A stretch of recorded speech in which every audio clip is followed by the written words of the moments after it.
આજે આપણે એક એવી ચૂંટણીની વાત કરવા જઈ રહ્યા છીએ જેણે સમગ્ર ગુજરાત સહિત ગીર સોમનાથ જિલ્લામાં ચર્ચા જગાવી છે. વાત છે ગીર સોમનાથ જિલ્લાના ઉના તાલુકાના જૂના ઉગલા ગામની. આ ગ્રામ પંચાયતની સરપંચની પદની ચૂંટણીમાં બે વેવાણો સામસામે ચૂંટણી લડી રહ્યા છે. આ અનોખા મુકાબલો માત્ર ગામમાં જ નહીં પરંતુ આસપાસના વિસ્તારોમાં પણ ભારે ચર્ચાનો વિષય બન્યો છે. ગીર સોમનાથ જિલ્લાના ઉના તાલુકાનું જૂના ઉગલા ગામ હાલ ગુજરાતભરના લોકોના આકર્ષણનું કેન્દ્ર બન્યું છે અને તેનું કારણ છે અહીંની ગ્રામ પંચાયતની ચૂંટણી. અહીં સરપંચ પદ માટે બે વેવાણો, બે સગા સંબંધીઓ સામસામે ચૂંટણી જંગમાં ઉતર્યા છે. એક તરફ છે વર્તમાન સરપંચનો પરિવાર જે છેલ્લા 10 વર્ષથી ગામમાં શાસન કરી રહ્યો છે. તેમનો દાવો છે કે તેમણે ગામનો સર્વાંગી વિકાસ કર્યો છે. ગામમાં રોડ, રસ્તા, પાણી, લાઇટ જેવી પ્રાથમિક સુવિધાઓ પૂરી પાડી છે.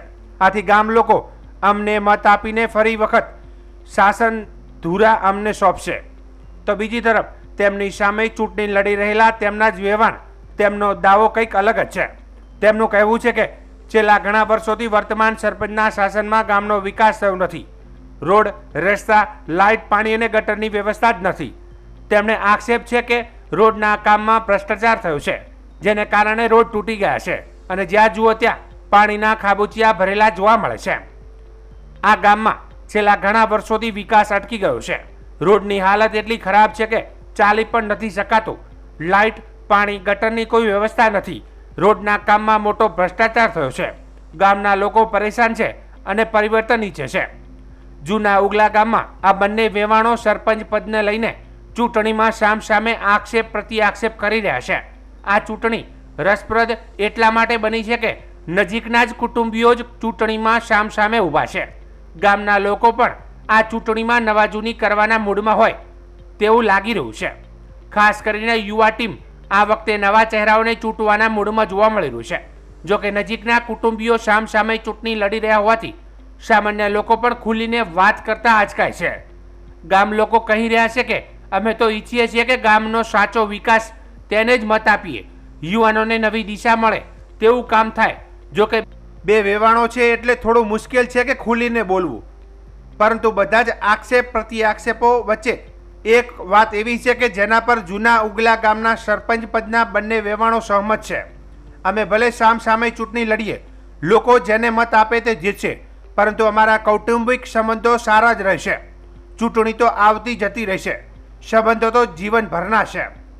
ખરેખર આ વાત તેમની રાજકીય લડાઈ વચ્ચે પણ પારિવારિક મૂલ્યોનું સન્માન દર્શાવે છે.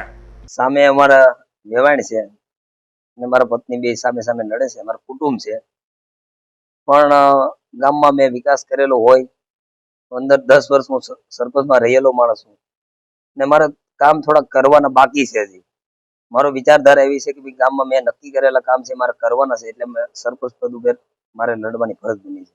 કુટુંબ છે છતાં પણ હવે અત્યારે હાલમાં ઓલરેડી આવાસ યોજના બનાવી દીધું હોય, રોડ બનાવ્યા હોય, ગટરનું કામ કર્યું હોય કે કોઈ અનેક કામ કર્યા હોય તો આપણે એની પાસે જઈને હું કહું ભાઈ તમારું આવાસનું કામ મેં મકાન પાસ કરાવેલું છે, તમને પેમેન્ટ મળી ગયેલું છે, તો એ નામથી હું મત માગી શકું. શૌચાલય મેં 400 જણાને 12,000 હિસાબે 10 વર્ષની અંદર મેં અપાવેલા છે.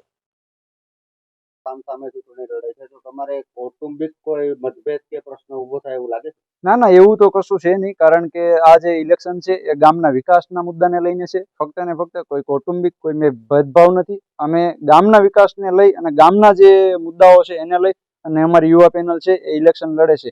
આજે પણ અમારે કોઈને કૌટુંબિક ભેદભાવ નથી અને ઇલેક્શન પત્યા બાદ પણ અમારે કૌટુંબિક ભેદભાવ નહીં હોય. અમારું ગામ આજે પણ હજી વિકાસની દ્રષ્ટિએ પછાત છે, પાછળ છે.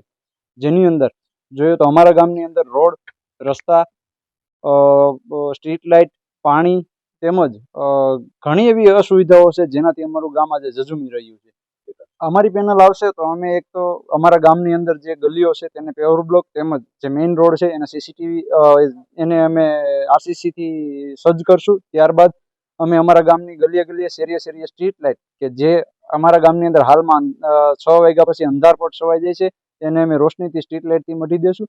ત્યારબાદ અમે સીસીટીવી કેમેરા પણ લગાવી અને ગામને સુરક્ષિત મહેસૂસ કરાવશું. ત્યારબાદ આજે અમારા ગામની અંદર 3જા અને 4થા મહિના બાદ પીવાના પાણીનો બહુ મોટો પ્રશ્ન રહે છે, જેના માટે થઈ અમે અમારા ગામનું પાણીનું તળુસું છે એના માટે થઈ અને અમારા વિસ્તારની અંદર જે તળાવો આવેલા છે એને અમે ઊંડા ઉતારી પાકા તળાવોની જેમ બનાવી અને પાણીનું તળુસું લઈ જશું અને અમારા ગામની અંદર જે આજે 2-3 દિવસે પાણી આવે છે એના બદલે રોજ પાણી આવે એવી વ્યવસ્થા કરશું. તમારું આખું નામ હતું? જયાબેન નરસિંહભાઈ ડાંગોદરા, ગામ, તાલુકો, જૂના ઉગલા, તાલુકો સોમનાથ. તમે ચૂંટણી લડી રહ્યા છો હા. સરપંચની, શું કહેશો? શા માટે ચૂંટણી લડો છો? આ ચૂંટણી એમ કે કામના વિકાસ કરવા માટે, એમ કામમાં સારું કરવા માટે. શું સારું કરો?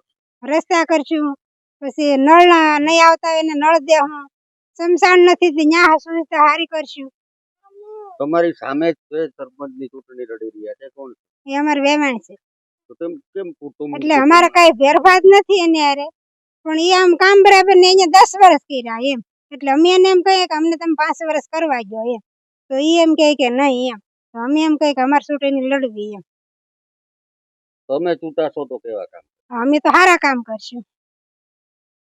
મારું નામ ભાવનાબેન છે, જૂના ઉગલાના છે અમે, ને ચૂંટણી અમે લડીએ છીએ, અમને કઈ વાંધો નથી, ને અમે એટલું કામ કર્યું છે રોડનું ને એવું બધું, એટલે પછી તો અમારે ભેગું રહેવાનું છે, આવવા જવાનું છે, અમારે કઈ વાંધો નથી. અમે તમારા વેવાણ તમારી સામે ચૂંટણી લડે હા. છે, શું કારણ છે કે ઈ તમારી કે અમારે લડવી છે, ઈ કે તો લડો, ઈ તો અમે એમ કીધું કે અમારે લડવી છે, તો ઈ કે આવી જાવ મેદાનમાં, ઈ કે તો પછી અમે મેદાનમાં આવ્યા. પછી બરાબર છે, ચૂંટણી પૂરી થયા પછી તમારા સંબંધો એવા ને એવા રહેશે? હા, એવા ને એવા રહેશે. ચૂંટણી વિધા પછી અમે આવશું જાહું, એવું તો કરવું જ પડે. પછી અમારે તમે કરવું જ શું પડે. માનો? તમે ચૂંટાશો કે એ ચૂંટાઈ જાય એવું લાગે? અમે છૂટાશું. કઈ રીતે ચૂંટાશો?